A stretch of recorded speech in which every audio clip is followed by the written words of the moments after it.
সিয়াসিত্তার অন্যতম একটি কিতাব তিরমিজি শরীফ।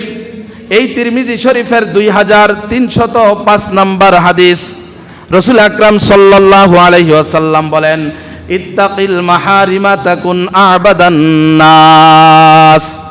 ইত্তাকিল মাহারিমা, হারাম ছেড়ে দাও, গুনাহ ছেড়ে দাও, তাকুন আবাদান নাস, তাহলে তুমি সমস্ত মানুষের মধ্যে সবচেয়ে বড় আবেদ হইতে পারবা।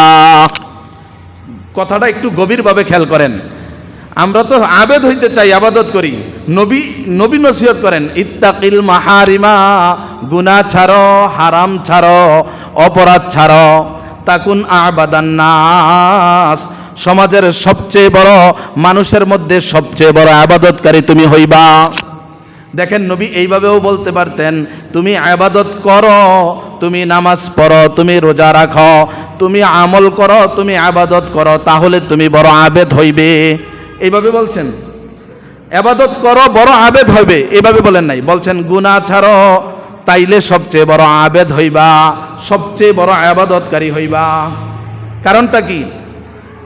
কারণ করার চেয়ে যে না করার বিষয়গুলো, এই বিষয়টা সবচেয়ে বেশি গুরুত্বপূর্ণ কিনা বলেন? করার যেগুলো এগুলো তো করেই, কিন্তু যেগুলো নিষিদ্ধ জিনিস, এগুলো থেকে মানুষ সাধারণত বেঁচে থাকে না, ওই নিষিদ্ধ কাজগুলো করে ফেলে। এই জন্য আল্লাহর রাসূল সাল্লাল্লাহু আলাইহি সাল্লাম আমাদেরকে টাচ করলেন ওই জায়গায় যে তুমি নিষিদ্ধ বিষয়গুলো থেকে বেঁচে থাকো।